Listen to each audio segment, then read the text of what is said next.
Oh, those are on YouTube. On YouTube. Okay. Mm-hmm. Yeah. All right. And I'm going to minimize this so I don't get distracted by staring at my own nose. Oh, could you grab my Bible? This is sort of like Robert Frost when Truth broke in with all her matter of fact about the ice storm. I don't remember that. Like Birches. Ah. You never had to memorize Birches? No. I look up your nose. Yeah, Lindsay's looking at my nose. That's okay. Well, what's interesting to me about the videos they have on that Periscope YouTube channel is how much information they apparently thought the public wanted.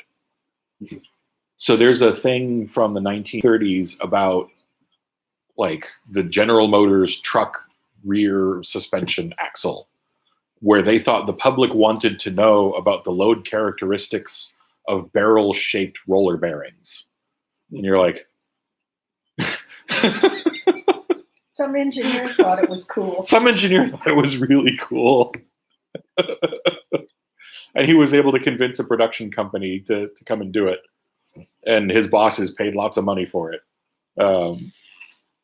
There's one from, I guess it would have been 63 when they took the Avanti out to the Bonneville Salt Flats. Oh, cool. That was actually pretty cool. Yeah.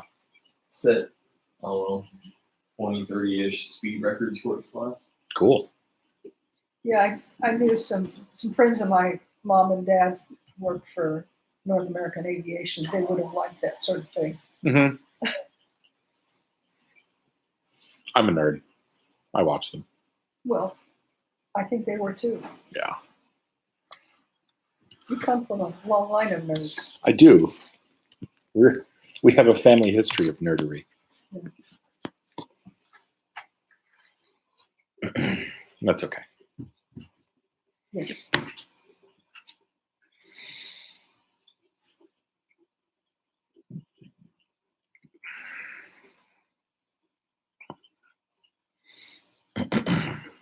So we just get the awkward silence until we start. Yeah, we're going to have another minute of awkward silence. Okay. Then I'll start right at 7. Who's 7 o'clock though? Mine. Okay. Like your phones or my The computer. Right there.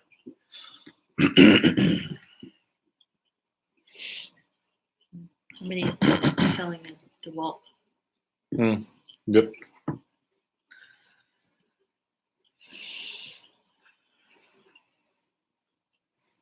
I already have too many tools I won't use. April Fool's Day tomorrow. Who's going to get their kids up and ready for school? Ooh. That is a good evil plan. I don't have any kids. The fish won't be impressed. No.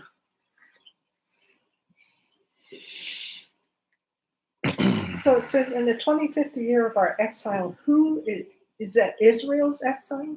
We have, actually it's 7 o'clock. We can start now. Oh.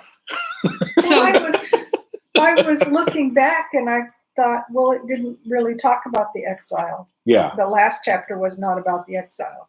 So I'm glad you mentioned 25 because we're going to go ahead and start our discussion of these coming chapters with a bit about numbers. Okay. Not the book, but like numbers themselves. 25 is half of 50. Yes? Very good. Yeah, okay. I knew that. Solid on that one. 50 would relate to what in the Jewish culture of Ezekiel's day? Half of 100? Yeah. Thank you. That was my first thought as well. Yeah. Half a century. The answer I was looking for was Jubilee, the year of Jubilee, right? So Yes. what was the year of Jubilee? That was when all your debts were forgiven and any property that you lost was given back to you. So in a nutshell, it's the time of everything is made right. Everything is made the way it should be. Restoration, right? Okay. Now, who remembers what we studied in Ezekiel 38 and 39? Well, I was just looking at that. And it's all about Oh, Gog and Gog. Magog and Yes. all of the bad guys. So Ezekiel 38 and 39 caps off several chapters, more than 10 chapters of discussion about divine judgment. And we saw how 38 and 39 relate heavily to the idea of the day of the Lord as the final judgment against evil. And the day of the Lord theme is, on one hand, a judgment against evil, and on the other hand, vindication for God's people and restoration for God's people, specifically the regathering of Israel, right? Yeah, which is the very last part of it. Which is the very last part of it. And we know they thought that way because when John writes Revelation 400 or 500 years later, 500, 600, something like that, some centuries. When John writes Revelation centuries later, that's exactly how he casts it, right? He grabs a bunch of stuff from Ezekiel, Gog, from Magog specifically, and he grabs lots of the same imagery that we had in Ezekiel 38 and 39 and throws that in as Day of the Lord stuff. And then he tells us all about the holy city afterwards, which symbolizes restoration, right? Okay. So why am I talking about numbers and about Jubilee and about Day of the Lord themes? Because the vast majority of the numbers that we're going to read in the coming dimensions relate to something involving that concept. 25 is going to come up over and over again. 50s are going to come up over and over again. Hundreds are going to come up over and over again. There's also going to be a lot of 7s and a lot of 14s. There's a couple of 8s in there and a 9, and that one's a little bit of a mystery to me still. Now, I'm not saying by any stretch of the imagination that all of the numbers relate to something to do with the year of Jubilee or something like that, right? I'm just saying lots of them. Now, some of the numbers don't make any sense, right? Because a couple chapters from now, we're going to talk about a wall, and that wall is going to be like 800 and something feet long and 800 and something feet wide. That's not a wall. That's a platform. Right? That is completely the wrong word that you would use to describe that. Like, why would you put a wall around something that's just as long as it is wide? That doesn't go around anything. That goes next to something, right? It would go around a city. But the wall is 800 feet wide and 800 feet long. Yes. It's a big square. The width. Yeah. The, So there's some measurements in this section that just don't make sense if you take them literally. But if you take them figuratively, and there's a passage we're going to get to where I think there's good evidence for taking them figuratively, right? If you take them figuratively, then there's some theological meaning there. If you don't take them figuratively, if you decide that they have to be literal instead, which you can do, then you have to go, that's not a wall, that's a platform. You used the wrong word. Anyway, so we start right off the 25th year. 25th year of our exile, at the beginning of the year, on the 10th day of the month in the 14th year after Jerusalem had been captured. On that very day, the Lord's hand was on me, and he brought me there. In visions of God, he took me to the land of Israel and set me down on a very high mountain. Okay, is Jerusalem on a very high mountain? No. It's on a high-ish place, but it's not very high, right? So why is Ezekiel calling this very high? Well, it's a vision, and it's just the land of Israel. It's not necessarily Jerusalem. Yeah. Well, except that it is, because that's where the temple's going to be. So it's the mountain of God theme, right? But God is always on a very high mountain. Yeah. Just like God's garden is always an Edenic garden, right? And we're actually going to see there's mountain imagery and garden imagery in the same place here, because that's exactly what you would expect of God's dwelling. Set me on a very high mountain. On its southern slope was a structure resembling a city. He brought me there, and I saw a man whose appearance was like bronze, with a linen cord and a measuring rod in his hand. He was standing by the gate. He spoke to me, "Son of man, look with your eyes, listen with your ears, and pay attention to everything I'm going to show you, for you have been brought here so that I might show it to you. Report everything you see to the house of Israel." Now there was a wall surrounding the outside of the temple. The measuring rod in the man's hand was 6 units of 21 inches. Each unit was the standard length plus 3 inches. Now, okay, we're going to have to talk about dimensional measurements here, which is a riveting subject. So I just said that whole thing about the numbers are often relating to things that have symbolic value, and then the first one is 6 and not 7, right? Except that it's actually 7. Because a cubit was 18 inches. That's the standard measure, right? So a thing that is, if the measure that the rod is using is a cubit plus 3 inches, then if you take 6 of those, you actually have 7 cubits. Because you have 6 extra little 3s. But it's also worth pointing out here that depending on your translation, if your translation is like mine, it renders all of these cubit measurements into feet, which is difficult, right? Because the symbolism associated with a lot of those numerical values is lost when you convert it into feet. So something that's 50 or 100 or 25 cubits doesn't make sense anymore because you're like, what's the symbolism behind 87 point something feet?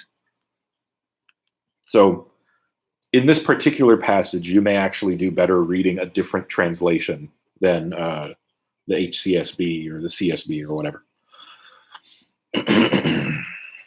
All right. What verse? I got through the first part of verse 5. He measured the thickness of the wall structure. It was about 10 feet, and its height was the same. Then he came to the gate that faced the east and climbed its steps. He measured the threshold of the gate. It was 10 feet deep. The first threshold was 10 feet deep. Does anybody have that in cubits? You know what? No, I'm looking The for 10, another the 10 feet translation. says literally 1 rod. Yeah. So that actually, I believe it's that rod that is 7 cubits.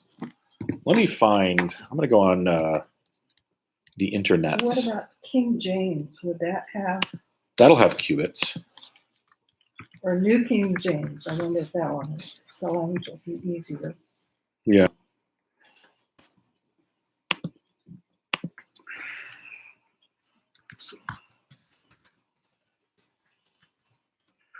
Probably makes riveting streaming to watch as I Google Okay, something. a measuring rod 6 cubits long, each being a cubit and a hand breadth. And Yeah. he measured the width of the wall structure 1 rod and the height 1 rod. All right. Then he faced to the gateway, which faced east, and he went up the stairs and measured the threshold of the gateway, which was 1 rod wide, and the other threshold was 1 rod wide. Okay. We're going to go with New King James for this then. Okay. And we've already discussed how this rod was 6 measures, but the measures were a cubit plus 3. Yeah. So 7 cubits, right? Each gate chamber was run 1 rod long and 1 rod wide. That's not easy to say. Between the gate chambers was a space, 5 cubits. And the threshold of the gateway by the vestibule inside was 1 rod. So 5 cubits of space and a vestibule on either side. That's 1. It's like 7.5 feet. yeah. He also measured the vestibule of the inside, 1 rod. Well, that doesn't make any sense. How could the vestibule on the inside and the vestibule on the outside be the same size? Anyway, then he measured the I already read that. Yeah. Then he measured the vestibule of the gateway 8 cubits, and the gate posts 2 cubits. The vestibule of the gate was on the inside. In the eastern gateway were 3 gate chambers on one side and 3 on the other. The 3 were all the same size. All the gate posts were the same size as this and that side, or on this side and that side. He measured the width of the entrance of the gateway 10 cubits, and the length of the gate 13 cubits. There was a space in front of the gate chambers, 1 cubit on this side, 1 cubit on that side. The gate chamber were 6 cubits on this side and 6 cubits on that side, 12. Then he measured the gateway. From the roof of one gate chamber to the roof of the other, the width was 25 cubits, as door faces door. He measured the gate posts, 60 cubits high, and the court all around the gateway extended to the gate post. From the front of the entrance to the front of the vestibule of the inner gate was 50 cubits. There were beveled window frames in the gate chambers and in their intervening archways on the inside of the gateway all around, and likewise in the vestibules there were windows all around on the inside, and on each gate post were palm trees. Okay, I'm going to pause here for a minute. That's garden imagery. Yes, garden imagery Yeah. on top of divine mountain imagery, talking about the city of God that we're talking about right after the day of the Lord. You can see how the whole restoration of the Edenic vision idea is stacking up on this, right? And we have lots of multiples of 12 and multiples of 50 and multiples of 7. Not all of them, but lots of them, right? Then he brought me into the outer court, and there were chambers and a pavement made all around the court. 30 chambers faced the pavement. The pavement was on the side of the gateways, corresponding to the length of the gateways. This was the lower pavement. Then he measured the width of the front of the lower gateway to the front of the inner court exterior. This is hard to read. 100 cubits toward the east and the north. On the outer court was also a gateway facing north, and he measured its length and its width. Its gate chambers, 3 on this side and 3 on that side. Its gate posts and its archways had the same measurement as the first gate. Its length was 50 cubits, and its width 25 cubits. Its That's window, like half a football field. yeah. But you can see why, Well, like, 100 cubits is. if the symbolism associated with the numbers matters, then translating those numbers of cubits into feet is just doing unbelievable violence to the passage. Yeah. Right? Its window and those of its archways and also its palm trees had the same number of measurements as the gateway facing east. It was ascended by 7 steps, and its archway was in front of it. So now more multiples of 7. A gate of the inner court was opposite the northern gateway, just as the eastern gateway, and he measured it from gateway to gateway 100 cubits. After that, he brought me towards the south, and there was a gateway facing south, and he measured its gate posts and archways according to these same measurements. There were windows in it, and archways all around, just like those windows. Its length was 50 cubits, and its width 25 cubits. 7 steps led up to it, and its archway was in front of them. It had palm trees on its gate posts, one on this side and one on that side. There was also a gateway at the inner court, facing south, and he measured from gateway to gateway towards the south 100 cubits. Then he brought me to the inner court through the southern gateway. He measured the southern gateway according to these measurements. Also, its gate chambers, its gate posts, and its archways were according to these measurements. There were windows in it and its archways all around. It was 50 cubits long and 25 cubits wide. There were archways all around, 25 cubits long and 5 cubits wide. Its archways faced the inner court. Palm trees were on its gate posts, and going up to it were 8 steps. Okay. The 8 is interesting. It kind of sticks out, right? Because you have lots of multiples of 12 and 5 and 25 and 50 and some hundreds in there. What is an 8 doing in there? Well, 7 is the number of completions, so 8 would be 7 plus 1. Mm-hmm. One of the ideas that I had about that, and I need to read up on this a little bit more, was what was the external sign that the Jews had for the covenant with God? It was circumcision. On what day was a male child circumcised? The 8th day. The 8th day. So I wonder if maybe Ezekiel's pushing the button associated with that idea, like not just restoration, not just Edenic imagery, just mountain imagery, not just recreation imagery, but also, hey, remember that covenant where God said, you know, he was going to fulfill it even though you guys didn't? That kind of idea. Verse 30, there were archways all around, 25 cubits long and 5 cubits wide. Its archway faced the outer court. Palm trees were on its gate post, and going up were 8 steps. I already read that part. Yep. And he brought me into the inner court facing east. He measured the gateway according to these same measurements. Also its gate chambers, its gate posts, its archways were according to these same measurements, and there were windows in it and its archways all around. It was 50 cubits long and 25 cubits wide. Its archways faced the outer court, and palm trees were on its gate posts on this side and on that side. Going up to it were 8 steps. That's again. Then he brought me to the north gateway, measured according to these same measurements. Also its gate chambers, its gate posts, its archways. It had windows all around. Its length was 50 cubits, and its width 25 cubits. Its gate posts faced the outer court. Palm trees were on its gate posts, and on its side, on this side and on that side. And going up to it were 8 steps. A little bit of repetition. There was a chamber, and its entrance by the gatepost of the gateway, where they washed the burnt offering. And the vestibule of the gateway were 2 tables on this side and 2 tables on that side, on which to slay the burnt offering, the sin offering, and the trespass offering. At the outer side of the vestibule, as one goes up to the entrance of the northern gateway, there were 2 tables.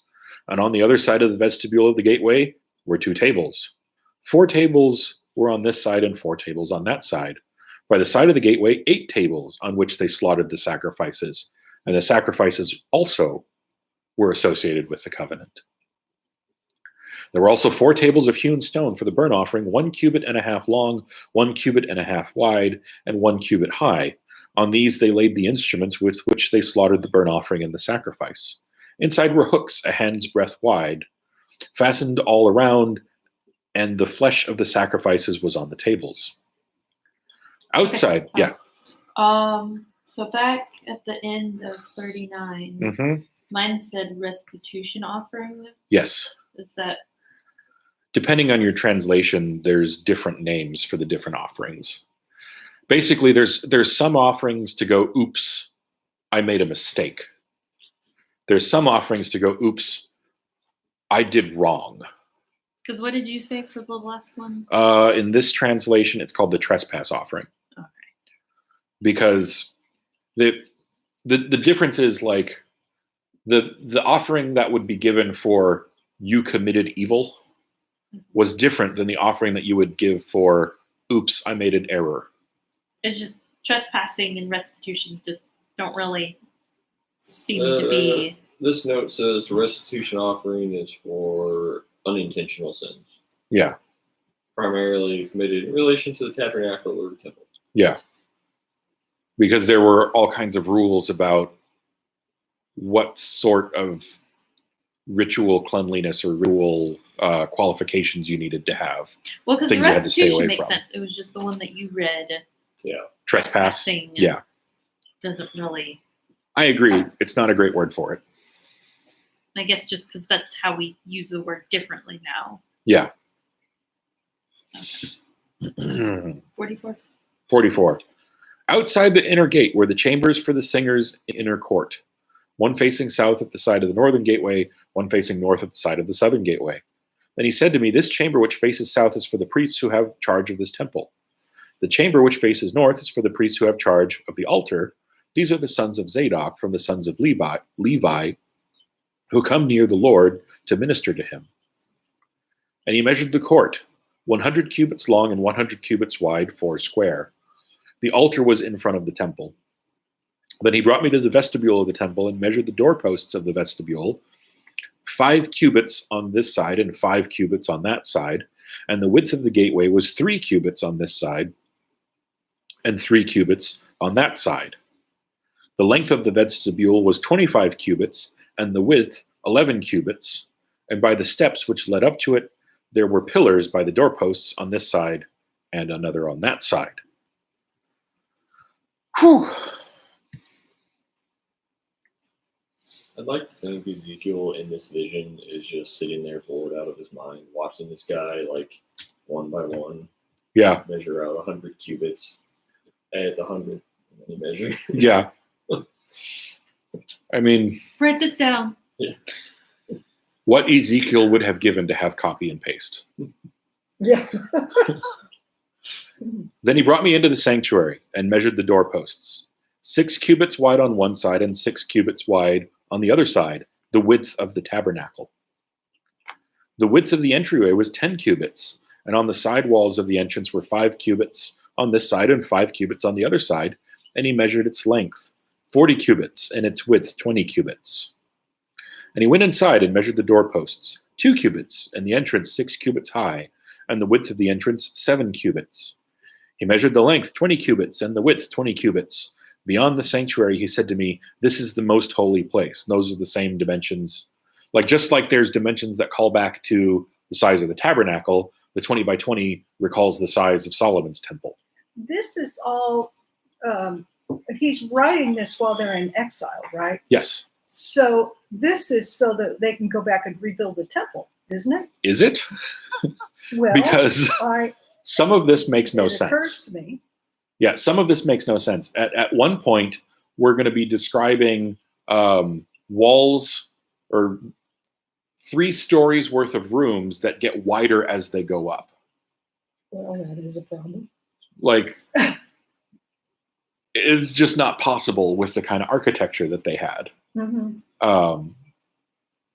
So, and then you have things like, why on earth would the walls be the same width as they were in length that we have later? There's just a lot of questions like that. Okay. Also, notice that other than the first wall we talked about that talked about the height of the wall, we haven't been told the height of any of these other things. Right. You kind of need that if you're going to build something. Yeah. Right? So there's a lot of people that believe that this is going to be the literal dimensions of a new temple that will be produced. There's nothing that says it can't be, right? But it's also pretty clear from the repetition, there's probably some kind of theological messaging associated with the numbers of the dimensions as well. Mm-hmm. So it could be either or, it could be a little from column A, it could be a little from column B. But I definitely think that we shouldn't discount the measurements and just try to draw a picture of how the temple would look. Yeah. I was trying to find a YouTube video of the temple. Uh-huh. There's a few, but what I was hoping for is some sort of animated thing of someone reading it and it's animated it on the screen. Yeah. That'd be cool. That would be cool. But there are a couple videos here that seem to show the dimensions. Yeah. I'll have to look at those later. And he went inside and measured I already read that part. What verse? Verse 5. Next he measured the wall of the temple, 6 cubits. The width of each chamber all around was 4 cubits on every side. So the wall is thicker than the chambers? The side chambers were in 3 stories, one above the other, 30 chambers in each story. They rested on ledges, which were for the side chambers all around, that they might be supported, but not fastened to the wall of the temple. As one went up from story to story, the side chambers became wider all around because their supporting ledges in the wall of the temple ascended like steps. Therefore, the width of the structure increased as one went up from the lowest story to the highest story of the middle one. I have no idea what that looks like. I wonder if maybe the walls get thinner so the room can get bigger. Yeah. The thickness of the outer wall of the side chambers was 5 cubits. Wait. Sorry, That- was that 8? That was 8, yeah. Okay. The thickness of the outer wall of the side chambers was 5 cubits, and so also the remaining terrace by the place of the side chambers of the temple. You skipped 8. Did I? This was saying. Oh, okay. I also saw an elevation all around the temple. It was the foundation of the side chambers, a full rod that is 6 cubits high. But remember, we're talking about a different kind of rod in this section because we were given the measurements of this rod. Yeah.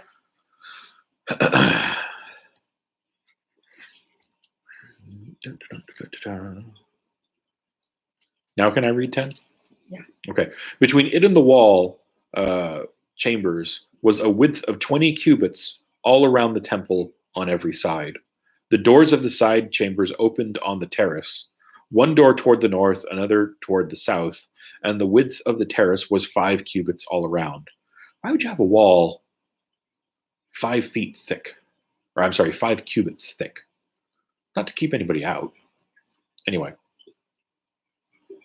the building that faced the separating courtyard at its western end was 70 cubits wide.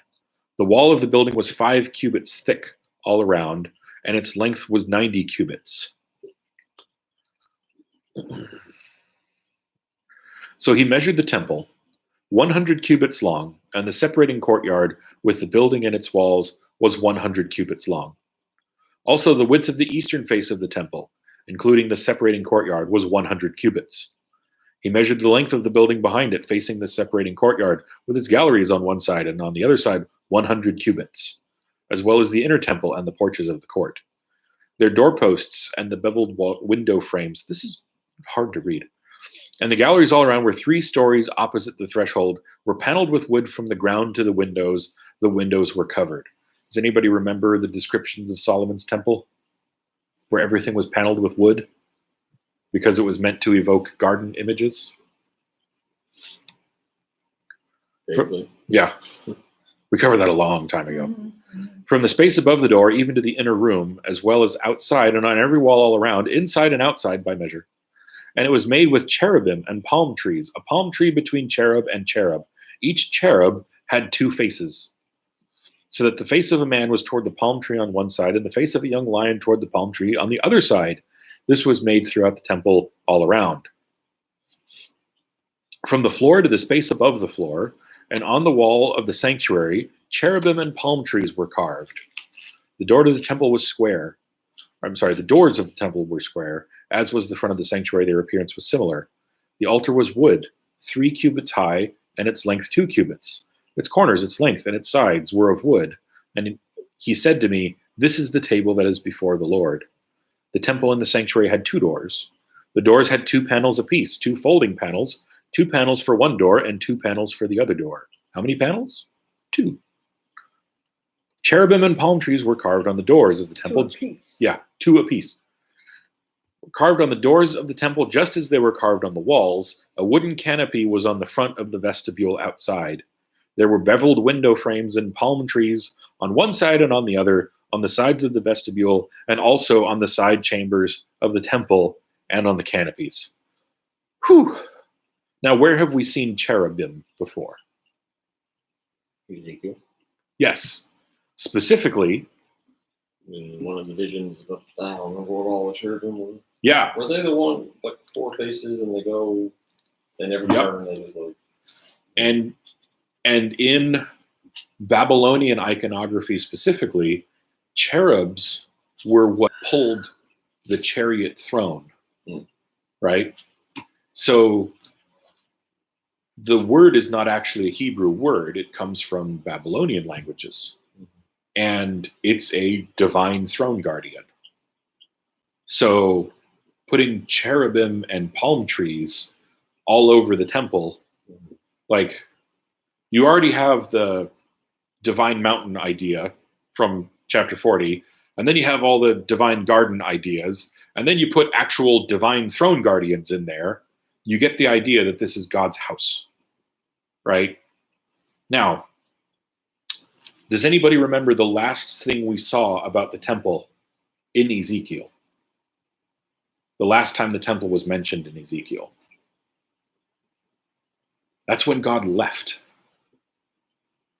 right? So we had this big, long description of God being angry over the way that they violated the covenant and desecrated the temple. And there's this sort of ceremonial seeming exit that the Spirit of God makes from the temple. And then we have this description of the new temple with dripping imagery of the presence of God in it, right? Layered on top of recreation imagery and restoration imagery. So that's why I'm in the camp that looks at the symbolic meaning of that stuff and says, that's probably what Ezekiel was getting at, more than the construction of the building itself. The restoration of Israel. Right. And it was talking about the face of a man and the face of a lion, and I can't help thinking of the Lion of Judah. Mm-hmm. I don't know if it's what it symbolizes, but that's the thing that it brings to mind for me. Yeah. So are we all still awake? I mean, vaguely. Looks like the next chapter has more numbers. It does, but it's only got 20 verses. I think we can get through it. Oh, but more numbers in the next one. Like I said, I'd really like to hope by the end Ezekiel is just kind of like, okay, got it, dude. Yep. The numbers go on for 5 50 chapters. cubits. Mm-hmm. Yeah, the numbers go on for quite some time. Then he brought me to the outer court, by the way, towards the north, and he brought me into the chamber which was opposite the separating courtyard, and which was opposite the building towards the north. Facing the length, which was 100 cubits, the width was 50 cubits, was the north door. Opposite the inner court of 20 cubits, and opposite the pavement of the outer court was a gallery against the 3 stories. In front of the chambers, towards the inside, was a walk, 10 cubits wide, at a distance of 1 cubit. The heck does that mean? And their doors faced north. Now, the upper chambers were shorter because the galleries took away space from them, more than the lower and middle stories of the building. For they were in 3 stories and did not have pillars like the pillars of the courts. Therefore, the upper level was shortened more than the lower and middle levels of the ground up. I have no idea what that means. I can't visualize that at all. And a wall which was outside ran parallel to the chambers. At the front of the chambers, towards the outer court, its length was 50 cubits. The length of the chambers towards the outer court was 50 cubits, whereas the facing of the temple was 100 cubits. The lower chamber was the entrance on the east side, as one goes into them from the outer court. And also there were chambers in the thickness of the wall of the court towards the east, opposite the separating courtyard and opposite the building. There was a walk in front of them also, and their appearance was like the chambers which were towards the north. They were as long and as wide as the others, and all their exits and entrances were according to plan. And corresponding to the doors of the chambers that were facing south as one enters them, there was a door in front of the walk, the way directly in front of the wall towards the east. Then he said to me, the north chambers and the south chambers, which are opposite the separating courtyard, are the holy chambers where the priests who approach the Lord shall eat the most holy offerings. There they shall lay the most holy offerings, the grain offering, the sin offering, and the trespass offering, for the place is holy. When the priests enter them, they shall not go out of the holy chamber into the outer court, but there they shall leave their garments in which they minister, for they are holy. They shall put on the other garments, and then they may approach that which is for the people. Which is... So they got to change their clothes. It's the standard idea of a separation between holy space and mundane space. Reminds me of PPE for the Personal protective equipment? yeah, for the coronavirus. The Yeah. suits they wear, you know. Yeah. And that's not a bad analogy, because everything that was in holy space was sort of, well, we would use the word sanctified, right? Mhm. It was made holy by blood sacrifice. Mhm. Since I'm on that subject, blood sacrifice applied to the temple made it holy. Blood sacrifice applied to people makes them right. Now, when he had finished measuring the inner temple, he brought me out through the gateway that faces toward the east and measured it all around. He measured the east side with the measuring rod, 500 rods by the measuring rod all around. Now we're getting into bigger measurements finally. He measured the north side, 500 rods by the measuring rod all around. He measured the south side, 499. No. He came around to the west side and measured 500 rods by the measuring rod. He measured it on the 4 sides. It had a wall all around, 500 cubits long and 500 wide, to separate the holy areas from the common. And here you have that wall that makes no sense. Well, they're not talking about the depth of the wall. They're talking about it's a wall around the outside perimeter. That's the way I read it. Yeah, that's how I read it too. Right? Hope that's how it is. Okay. Yeah, the wall around it. Because they did mention earlier, there was one thing. Yeah, so back in 41, verse 9, they actually did say the thickness of the outer wall was, this says 5 8, cubits or 8 something. 3/4. Is that the wall we're talking about? No, That was a well, different one. it's a different wall, but I'm Yeah. saying there they specifically said thickness. Right. I think here when he says width, it's like, 500 cubits north, and then the width is the 500 cubits east. I wouldn't describe a wall that way. Yeah, it's a little clunky, but Yeah, But it's all he could see. it is all he could see. Do we dare go on another chapter? I can't turn my page.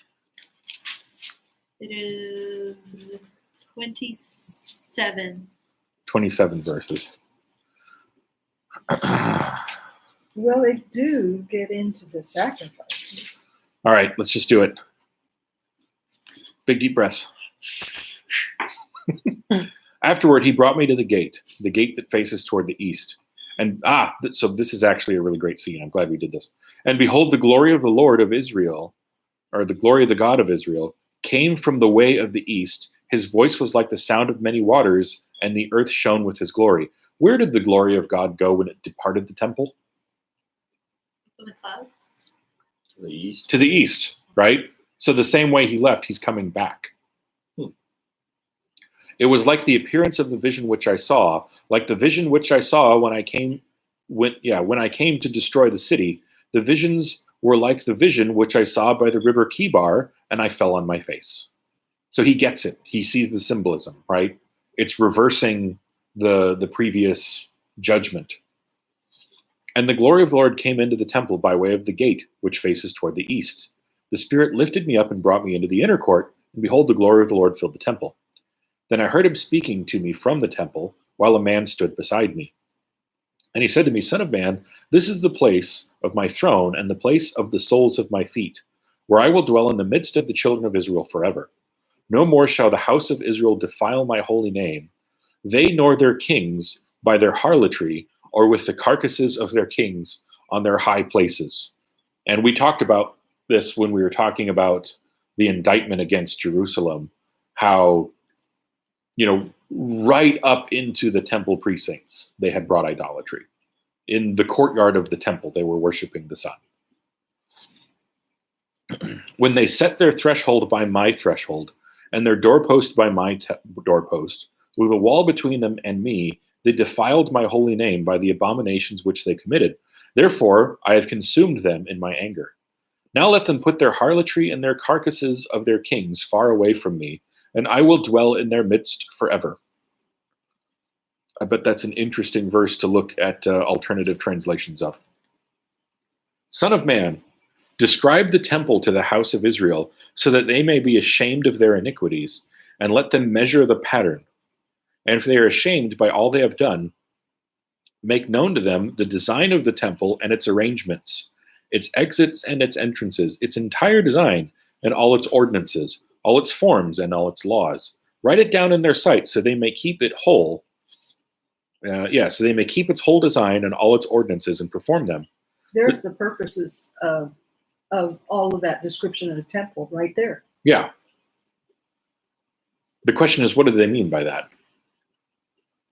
That they may keep its whole design and all its ordinances and perform them. Right. That's the purpose. But what does it mean to keep its design? Does that mean to build it? Does that mean to understand what it means? Does that mean to repent of what they had done before? I would say so. Yeah, there's argument about this. Yeah. That reads like a sentence that you can take on several levels. Yes. Yeah, for sure. This is the law of the temple. The whole area surrounding the mountaintop is most holy. Behold, this is the law of the temple. And, we talked about what's job one for the believer in God. Don't worship other gods, right? That's job number one. If you do that, chances are you have a pretty good shot at everything else. Mhm.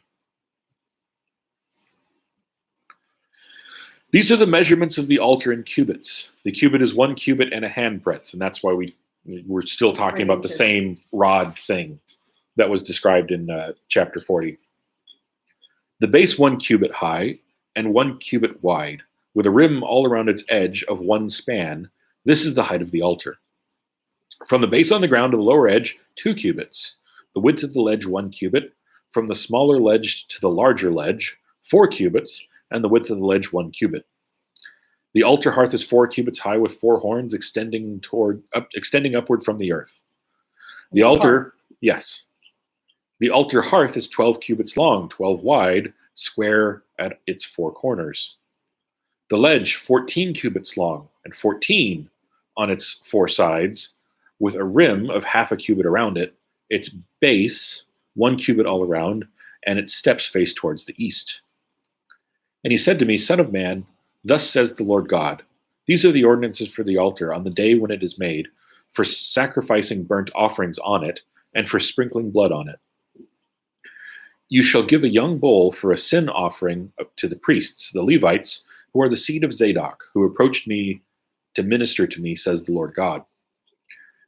You shall take some of its blood and put it on the 4 horns of the altar, on the 4 corners of the ledge, and on the rim all around it. Thus you shall cleanse it and make atonement for it. Then you shall also take the bull of the sin offering and burn it in the appointed place of the temple outside the sanctuary. On the 2nd day you shall offer a kid of the goats without blemish for a sin offering, and they shall cleanse the altar as they cleansed it with the bull. Now this is the thing with the sin offering, right? Did the altar sin? That it needs to be cleansed of sin? That kind of doesn't make sense, does it? Mhm. Not if you're looking at the sin offering as a way of like atoning for your wrongdoing, right? Because the altar didn't do wrong. But does the altar need to be consecrated because it was built by mundane humans? And yet it's going to be used for holy purposes? In that sense, it makes sense. If you look at atonement, following your analogy, as like decontamination, right? Then the idea of consecrating something and setting it apart is to purge it of, I don't know, worldliness might be the right noun for that. Purge it of mundaneness, purge it of commonness, to make it something new. And this is why the imagery of being washed by the blood of Christ is such a big deal, right? And I think we are supposed to take it that way. When you look at Acts, the vision that Peter had with the cloth that came down and all the foods on it, and the thing that God said at the end of that vision was, do not call common that which God has made clean. Right? Yeah. And he's not just talking about food. Yeah. Okay, 23. When you finish cleansing it, you shall offer a young bull without blemish and a ram from the flock without blemish. When you offer them before the Lord, the priest shall throw salt on them, and they will offer them as a burnt offering to the Lord. Every day for 7 days you shall prepare a goat for a sin offering. They shall also prepare a young bull and a ram from the flock, both without blemish. 7 days they shall make atonement for the altar and purify it, and so consecrate it. So if your idea of atonement includes paying for sin that you've committed, then you have a problem with this sentence. But I think if you read all the way to the end, and consecrate and atone are kind of 2 sides of the same coin, it makes much more sense. When these days are over, it shall be on the 8th day and thereafter that the priests shall offer your burnt offerings and your peace offerings on the altar, and I will accept you, says the Lord God. So here we have 8 pop up again. And I think this makes the most sense of that number. Because we saw it before associated with the covenant, right? Well, this is kind of like the idea of the reinstitution of the covenant. The reinstitution of I'll be your God, you be my people, right? So it symbolizes that, and it symbolizes what comes after recreation. Mhm. At least that's how I'm understanding it, what we read here. So I'd like to say any questions, but I don't know that I have any good answers. Because there's a lot from these chapters that doesn't make that much sense to me. I have a hard time picturing it. But I think there's a pretty good argument, and it's definitely an argument. A lot of people would argue that, like, I'm completely wrong. But from the stuff that I've looked at, I think there's a very good argument to be made that there is a lot of symbolic meaning in the numbers associated with the dimensions. And I think that's why in that last chapter, God is very specific about show the people these measurements, right? Show them what this all looks like. They'll get it. They'll see what it is and what it means, and they'll be ashamed of what they did, if that makes sense. Okay, we're definitely not going into 44 because I am not yet prepared to talk about that stuff. You know what this reminds me of? It reminds me of when they were wandering in the wilderness, and each of the tribes had a place that they camped in relation to Mhm. the the tent? The tabernacle, yeah. The tabernacle Yeah. that was erected Mhm. at night. Mhm. Yeah. So they would wander during the day, and then they would find a place to stay for the night, and they would pitch the tent. It does kind of and sound they similar each to had that. their place. Yeah. Yeah. Well, and actually, as we get into 44 and 45, there's a little bit more of that Uh-huh. because 40 through 43 are the dimensions of the city and the temple, right? Mhm. But 44 and 45 talk about other dimensions as well. Mhm. And the same idea of lots of repetition of 50, 25, multiples of 50 and 25, multiples of 6 and 7 gets carried forward as well. Mhm. So, all right. But that to me it then is reminiscent of what we were looking at earlier, that they may keep its old design. Yeah.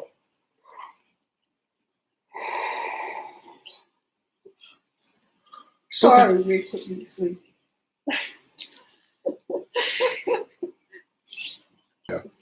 No, these passages are hard to get through. Yeah. All right, let's pray. We'll be done. Father, thank you that we can look forward to an upcoming restoration for your people and vindication for those who follow you. Thank you that you will one day purge the world of evil, and we don't know when that's going to be, but we look forward to it. Thank you that we get to be a part of that because you've grafted us in with your people. In Jesus' name, amen. I'll end So the stream. I have constructed an entire scenario of what it means, and I may or may not